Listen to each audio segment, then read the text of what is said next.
Hi, and welcome to another Rigonomicon.com video. Today we're going to be looking at rigid bodies. A lot of you might refer to them as secondary motion or secondary animation items, but they are quite important in your character's motion. If they have any loose clothing or items on them, then you have to deal with that. So over here for our Stormtrooper, what we're going to be doing is we're going to be animating these little belt items that he has. I've gone ahead and made a couple of bones for each one of these belt items, and I've already skinned them, so all's good. I'm going to be using 3 different techniques. I'm currently using Maya 2024. That is an important point because depending which version of Maya you might have, and this is also not rig agnostic, this is mostly just for Maya. So depending which version of Maya you have, you may or may not have some tools available to you. In a nutshell, we looked at soft body constraints or soft body dynamics on a skirt for our friend here, and we use something called N-cloth and all the N-related stuff, which is due to something called nucleus. So we had the nucleus tools or plugins that were added to Maya. All those tools are working well with the new cache system. And as I mentioned in another video, the cache system is like a 50-50. Sometimes it's great, sometimes it's a pain in the butt and doesn't give you much.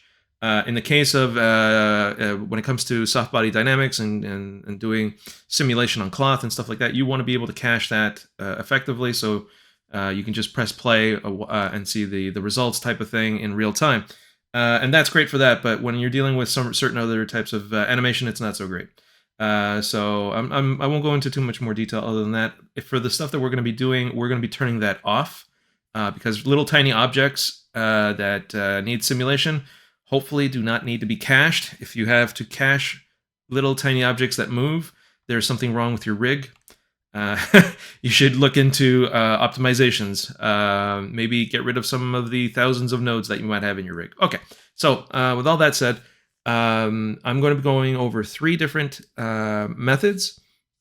So the video is going to be broken up into 3 chapters or so, aside from this little tutorial, or rather intro. So the first one that we're going to be working on is going to be called just a basic constraint, so that the object isn't necessarily going to have any physics motion, but it will at least get out of the way and not look bad. Because look, if I select this leg and I decide to rotate it, the object goes right through. Now, I could have made it so this thing was attached to the leg, but then you get this kind of like rubbery thing, or maybe this would go into the body. You're never going to get it if you're, to look right. If these are independent objects, or if they're rubber or whatever, it just doesn't, it's never going to work. So, and it's going to be bothersome because you're going to have people look at it and say, what's going on with those things? And if you notice it, then we're not doing so well. So let's get it out of the way so we don't see it. So the first method is very, very simple. We're going to be using an aim constraint. And why an aim constraint? Well, here, I'll explain how an aim constraint can help us with just getting these things out of the way. I'm going to create just a locator, and I'm going to align it or match it to this object over here. I put the match tools in a button, and now I can right click and I can just do whichever one I want very quickly.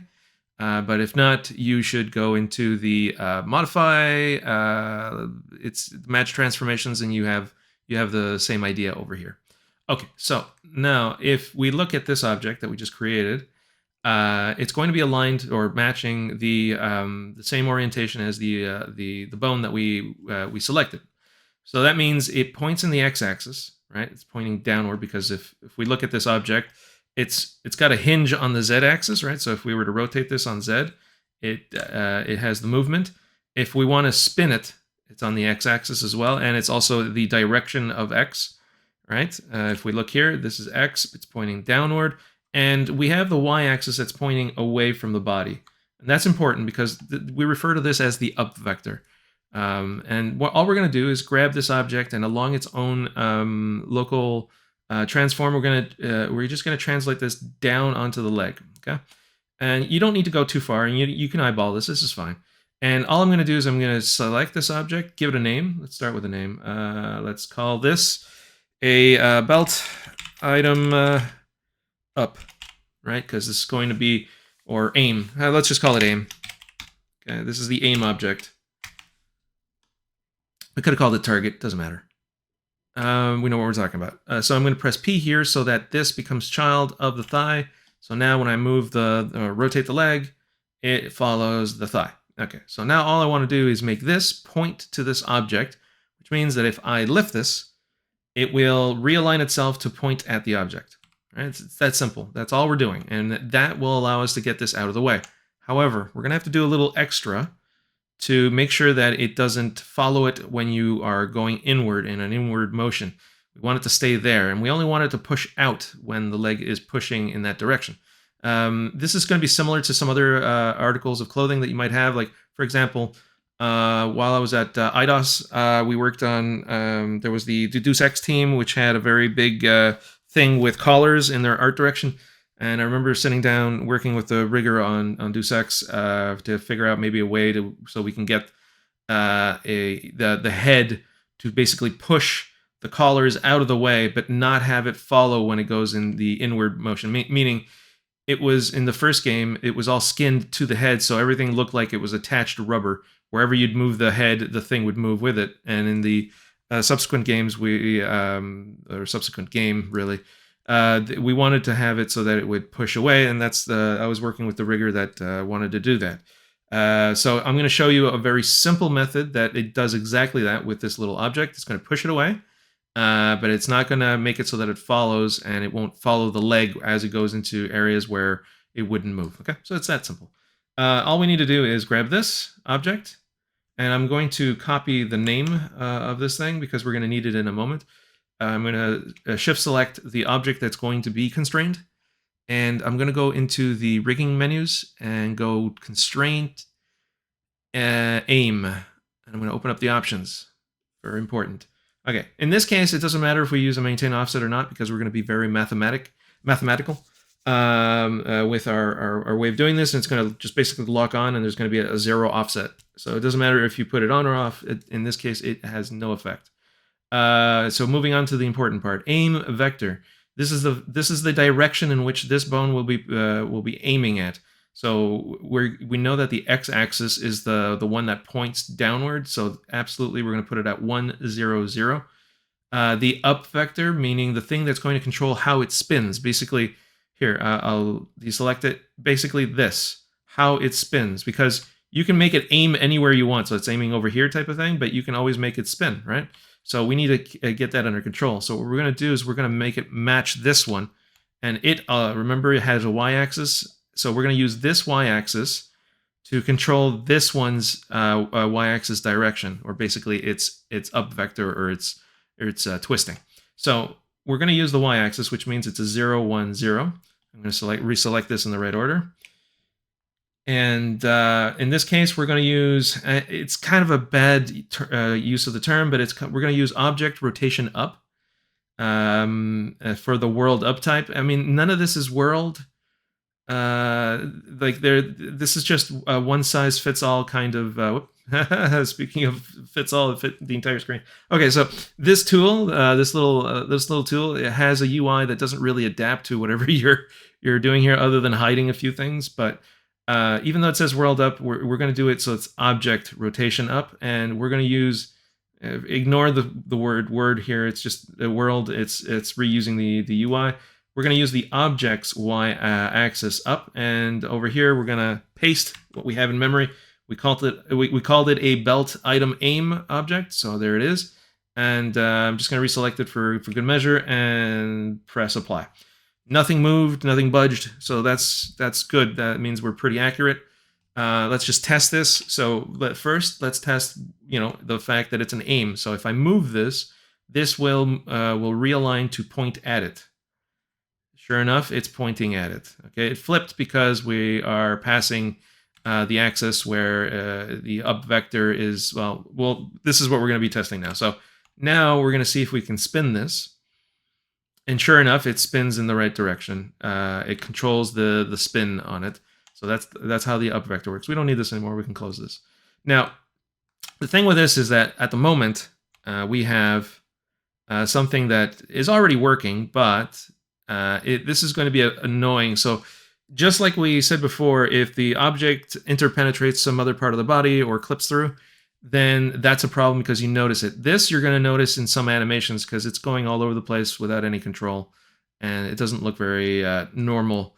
It's going to catch your attention, and if it catches your attention, you basically failed to get that set up. Okay, so all we're going to do is we're going to go to limit information. Okay, the first thing I'm going to do is make it so that it can't go inward. Okay, so at least if the leg moves in, it doesn't move. Only when it moves out will it be limited. So we know it's a Z rotation, and this is the negative side. So I'm just going to put that to 0. Now, if I rotate this inward, you'll see that it's not moving in, but if I go outward, it pushes it out of the way. So we have our collar almost figured out, or our belt item. And now all we need to do is make it so it doesn't go all over the place, and it's just like a hinge. It only rotates on the positive Z-axis. So basically all we need to do is zero out everything else. Really that simple. So I'm just going to go 0, tab, tab, 0, tab, 0, tab, tab, 0. Okay. And now the only rotation that we're allowing it to do is in this direction, not in any other direction. So if I move this leg around, it only pushes it away when I need it to. So this kind of setup will work well even with the craziest animation. So right now what I'm just going to do, I'm going to, first of all, this is already clipping already, so I would probably leave it as is if as the base, but I would make little adjustments in animation so that the object.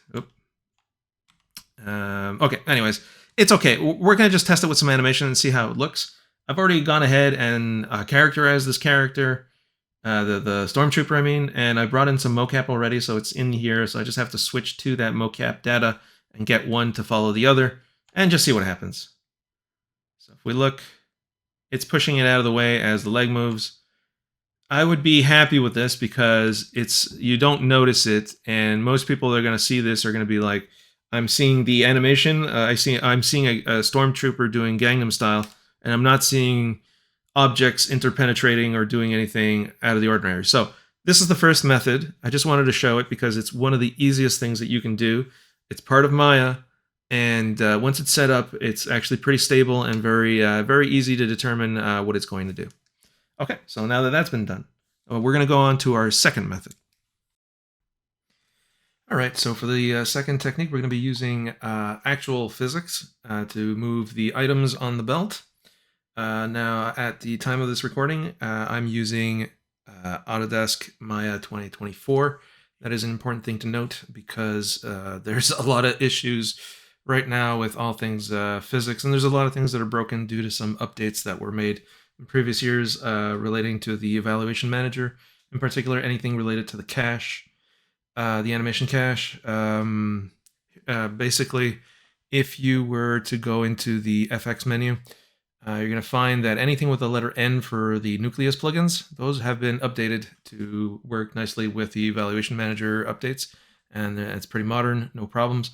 The field solvers itself will tell you these are legacy rigid bodies, and this is normally where you would go for rigid bodies where you have, you could set up all kinds of forces, and this tool is seriously deprecated. It has very little support, and frankly, I don't think they've checked it in a very long time, and needs probably an update. Eventually, I hope they get to update that. If you're using Maya, you may not know this, but Maya comes with another tool for physics.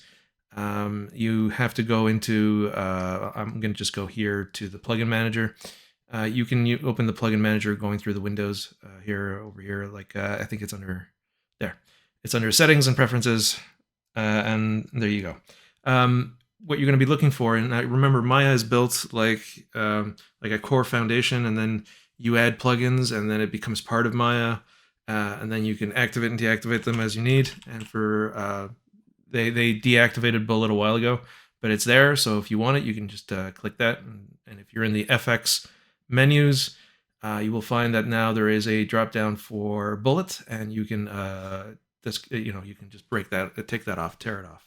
We're going to be using this because even though it's still also kind of has a few bugs, you'll see in a minute. It's still better than using the fields and solvers because that stuff is very frustrating at the current state. So hopefully you're using a more modern Maya, and your some of these bugs have been fixed, and they just didn't add more AI stuff. Hopefully they're fixing this stuff. So I'm going to go over a workflow that generally works for me, but you have to be careful because I've gone through multiple runs with this, and every once in a while there's something that goes wrong if something's just a little off. Anyhow, so I'm going to show you a workflow that seems to generally work, and will allow for us to have some physics on these little objects that have been skinned. Okay, with all that out of the way, I'm going to bring out some meshes that I've prepared already. I called these my Virtua Fighter pants. They're about the same number of polygons. The thing is, though, this is just a mesh. It's a sphere that I've just basically pulled vertices to make a capsule, a very low res capsule, and we're going to turn these into physical objects that won't react to gravity, so they just won't fall off. They'll just they'll serve as collision for things to hit. And that's an important thing to note, that you have this concept of passive and active objects inside basically any physics system. And so we're gonna convert these pants into passive objects that inherit from the skeleton that they're parented to. So each one of these is parented to what you would imagine would be the joint that goes with it. And so now I'm just going to go into passive rigid body with the options. And I'm going to reset this so that it's as close as to what you're going to be seeing if you were doing this yourself. And you're starting fresh, so no shenanigans on my end. One of the things I'm going to do is I'm going to set it to capsule. So it's going to calculate a capsule shape based on the vertices. And the axis, even though this should be technically the x-axis, the reason why it's set to Y is because, and it took me a while to figure this out, this is actually based on the world axis. So yeah, up and down is Y. Normally I would hide the rigid body, but I'm going to leave it on just so you can see, and it's one of those problems that I was mentioning before. It could be that this was originally written for viewport 1.0 instead of 2.0.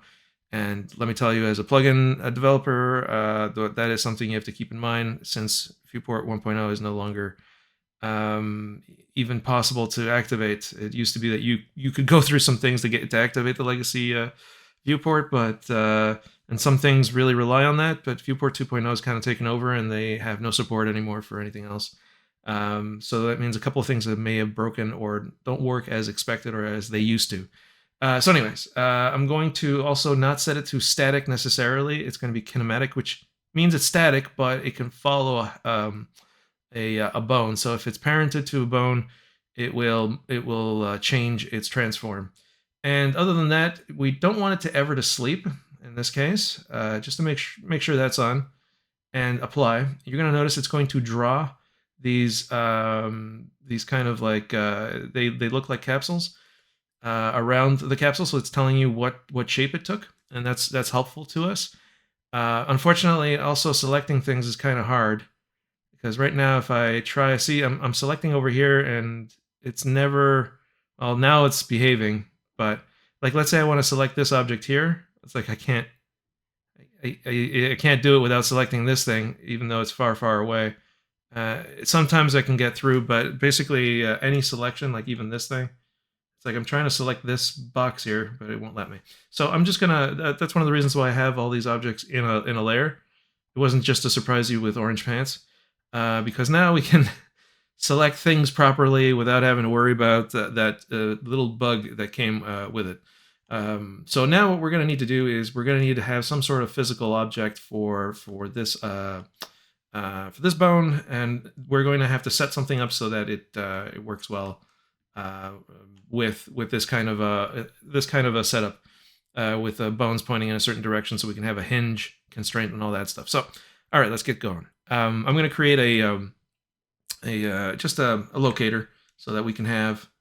I'm going to match this If you don't have this menu, just go up to modify match transformations. You've got it there too. I just have it easier this way. And the reason why I'm doing this is because I have this kind of a setup here where by matching it, I can pick up, like we did with the other objects, everything is relative to this z-axis. So basically it's the same as this, right? And we know that the z-axis is what we want to lift off, and we have a y up vector and an x down, like the aim constraint was using the x because it points downward. The only thing I'm going to do is I'm going to slightly move this out just a tiny bit, about there, and I'm going to make that child of this object. That's going to be my starting point, or at least my point for the hinge. And I moved it out a little bit because interpenetration with the passive colliders is a thing, so we want to make sure that we're not touching the collision here. I'm having that selection problem again already. So I'm just going to move this out just a tiny bit like that. Okay, and now I'm going to create a box, create a polygon cube, and I'm just going to move this visually over here.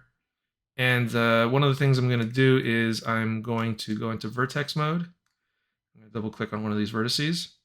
And I don't want to change the transform. I just want to change the vertice position, because we're going to be creating an object that will be physical, and gravity will affect it, and it will collide with the pants that we had before. So that's good enough. So now we have this object that we can rotate into place and just place it where we need it. I'm going to make sure that it floats above the pants and it does not touch them. Don't worry, we'll have that hinge for it to hit. Okay, that's about right. Okay, let me just rotate it a little bit. That's good enough. Hopefully all this works, because that's another thing when you're dealing with physics.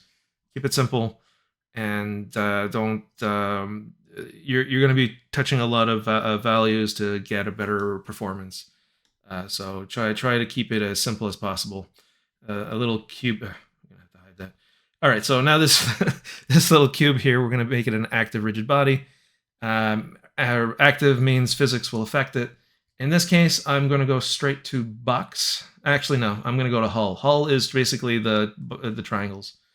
And before I activate that, I'm going to clean this object up. I'm going to delete its history because it still has inputs for the polycube and all that. I don't want any of that calculating.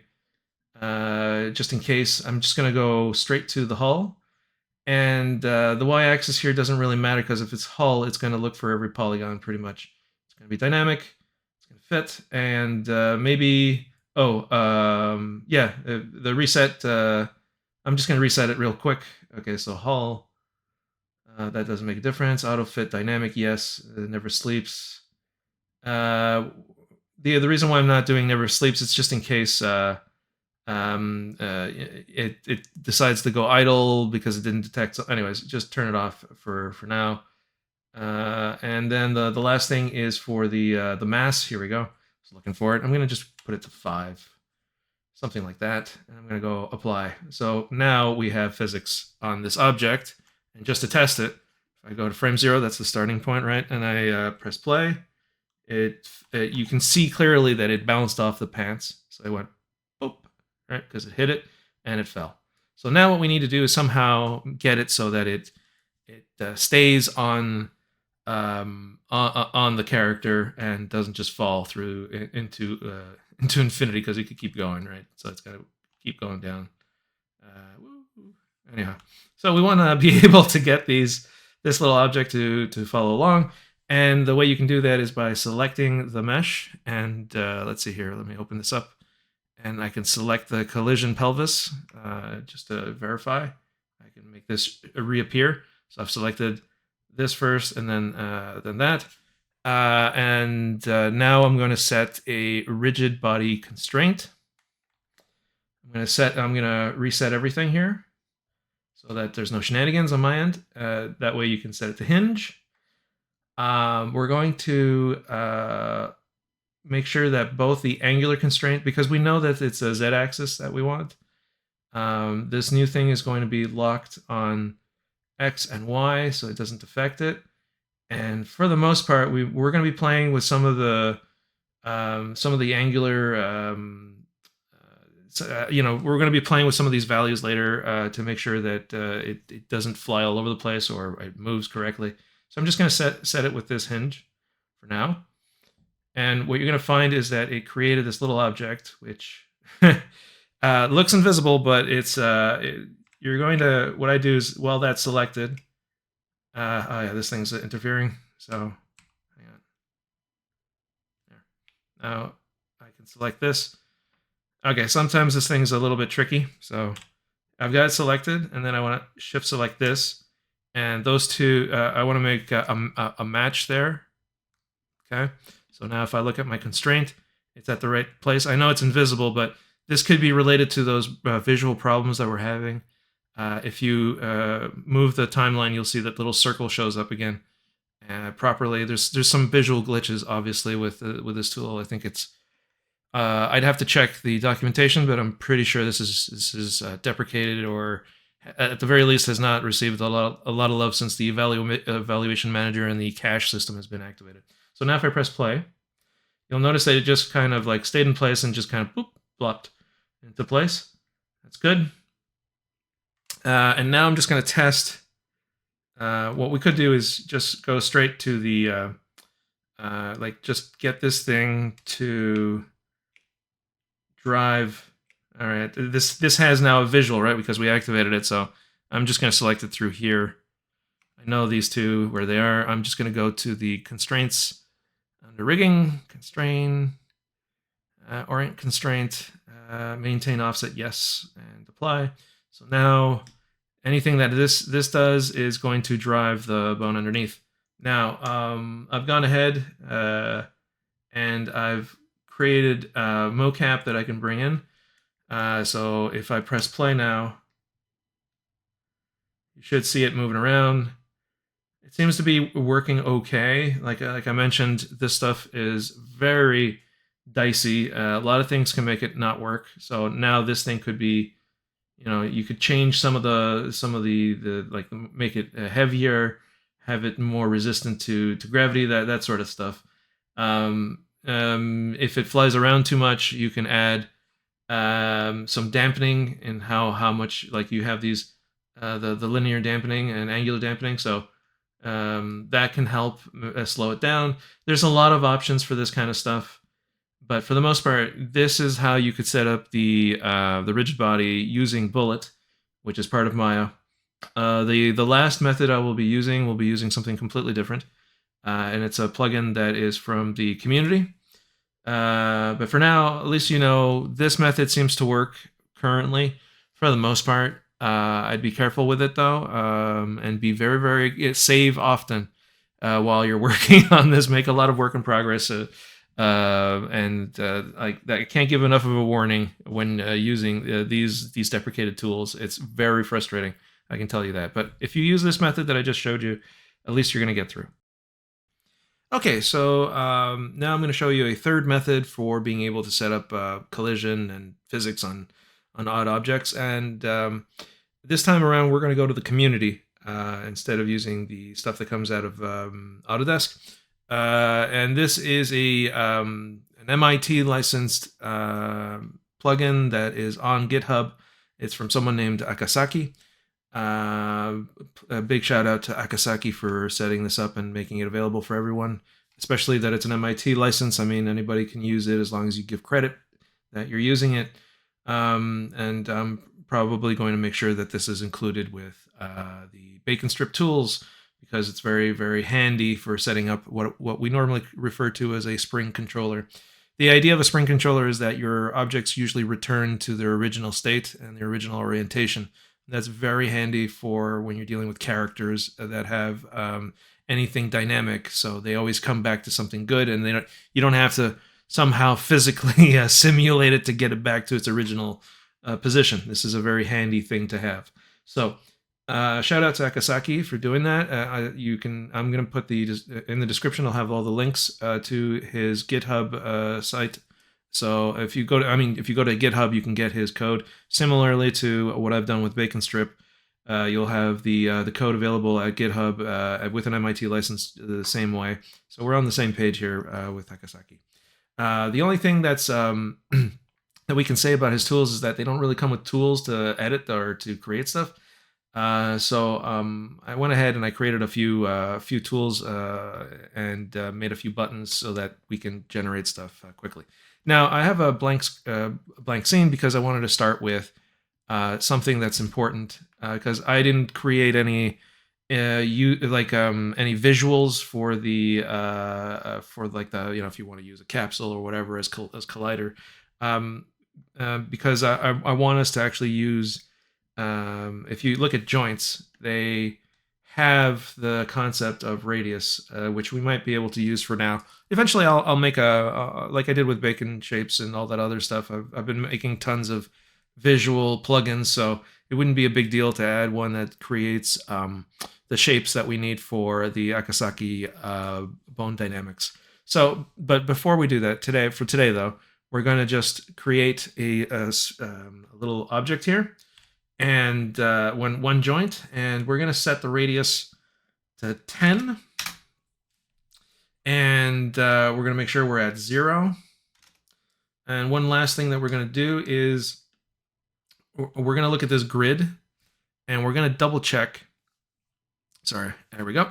So if I move this to one, like close to a point on the grid, it's showing me that it's basically at 1. So each intersection on the grid is a distance of 1. If that's true, and I've set this to a radius of 10, 1, 2, 3, 4, 5. That's a radius, and that's clearly not 10. Someone at Autodesk, I think this is an old. It's not even Autodesk. I think this is maybe a bug that's been there since Alias Wavefront owned Maya. The joints, for whatever reason, when you it always end up like they're never they're always half the size they're supposed to be. So if we're going to be using this to set up our colliders, we want to make sure we have the proper visual. So if I go into the options here and go into kinematics, you're going to see that the joint sizes by default should be 1. If we set it to 2, now we're going to have a radius that's a 10, and it's now 10 units out there. That's a real radius. Okay, we need to make sure that this is correct because we're going to be doing that. So that's just a little primer that we need to do. And now what I'm going to do is I'm going to just show real quick how you can set this up. First, I'm going to set up a default object like this one. And then I'm going to create something like this as a chain. And I'm just going to move that over here. I'm going to match its translation. And I'm just going to keep that locator so that it has a world orientation. And this is a bit too much, so like I'm just trying to get something that looks like this as the default position. Okay, and all I'm going to do now is I'm going to parent this to this object here. I'm going to make that a tiny bit bigger, so just so I can see that. And the object here, I'm going to try to freeze this. I'm going to use Maya's tools, rotate, apply, and it should reset everything so that my rotation values are set to 0 across the board. And that means our joint orient is what's containing the actual rotation values of the object. Now what you can do is you can say, okay, I want this, this, and this. These are the only actual joints that are going to have physics. So I just go here and I go add dynamics to joint. Boom. Now the fun part with this is like everything is set on frame 0. So now if I go into this frame, I can get it to wiggle, and that was pretty easy, right? And as you keep moving it, it keeps updating and so on. And then if you go back to frame 0, it will reset, right? Now I'm also going to use. Now imagine that's the thing on the Stormtrooper, let's say, and I create an object like this one with a pretty big radius, something like that, and I want to make this now a ball of, like, imagine this was one of the bones on the leg or the pelvis, and I want to make this now because I've changed its radius. It's like a built-in feature of joints, so it'll make this a lot easier. I want to make this into a sphere. So what you do is you select this, and then you select the joints that it's going to affect and collision, and then you go add sphere joint collision. Now, when you select this object and you come in contact with it, it will it come in frame 0. There we go. So now if you should see that it hits it if I'm aligned correctly. There we go. It was sliding off of it, so you can see that it will hit it. And it has, you have to be careful with this tool. If you have too much of a gap, it won't affect the in-between points. It'll only affect the actual points where the joints are. For a chain, so the more you have in your chain, the more accurate the collision is for your chain. And it's pretty lightweight. This is very lightweight, and it works pretty good.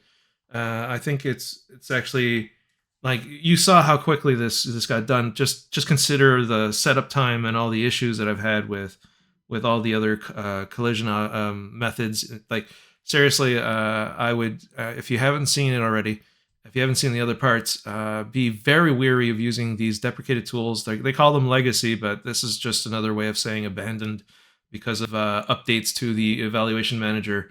And even the other one, I have Bullet still loaded. This is something I had to go and load, and this is also deprecated and is very, very buggy. Okay, so now that we've gone through all this, let's go ahead and set up one of these belts to do this. So one thing you're going to notice is all these things are now a little bit bigger. All the joints are a bit bigger because we changed them to 1, but that's okay. For what we're going to be doing, this is actually what we want to have. So the first thing I'm going to do is, just like we did before, I'm going to create an object that's going to be world aligned.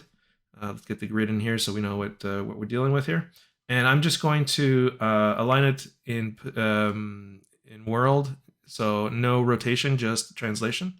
And now this will become child of the pelvis. So as the pelvis moves, this will inherit that motion and will send it out to the to all things related to the objects that we're going to have. I'm just going to maybe move it out a little bit, so that type of thing. And now we're going to just create a very basic, let's see here, that and that. Actually, what we might want to do, okay, so I'm going to do something to be a little bit more accurate. I'm going to create a joint by itself, and then I'm going to move that joint so that it is exactly aligned with this object here, position and rotation. Okay. And all I'm going to do is I'm just going to slide it over to where this thing is for position. Okay. And now what I'm going to do is I'm going to duplicate it. That will become its child node. And because each one of these will have collidable like it will use that for collision, I won't go too far because that way it covers the space.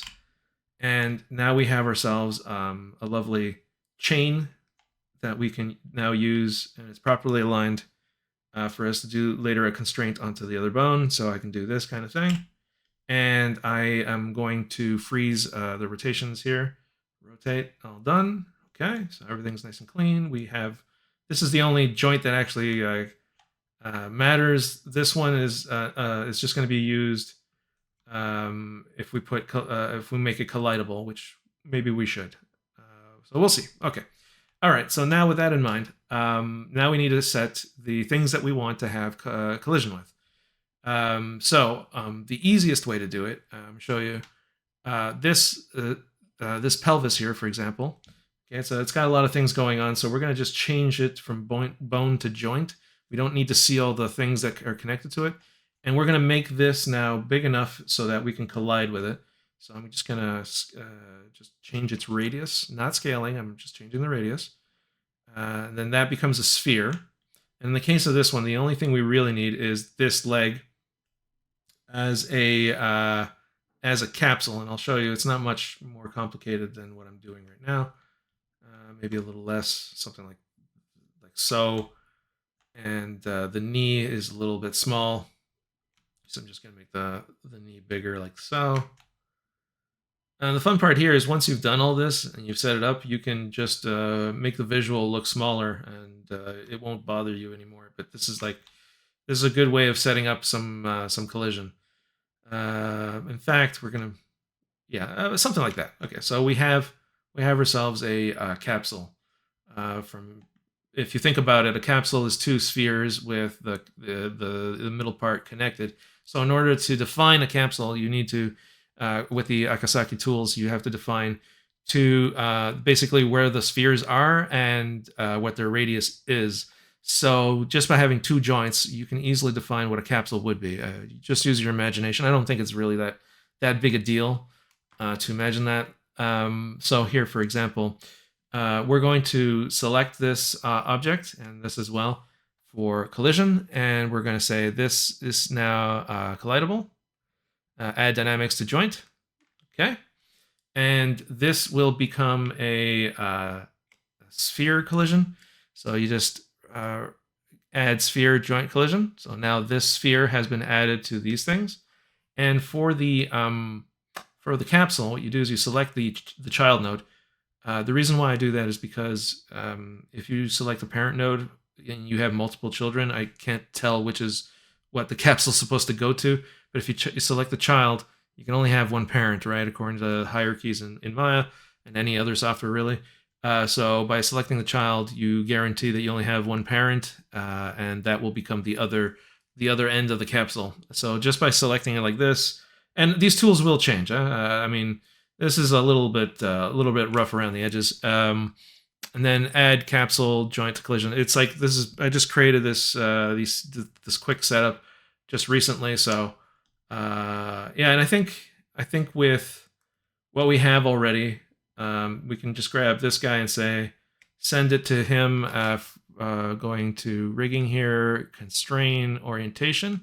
Might as well just jump ahead and constrain it with an offset. Close.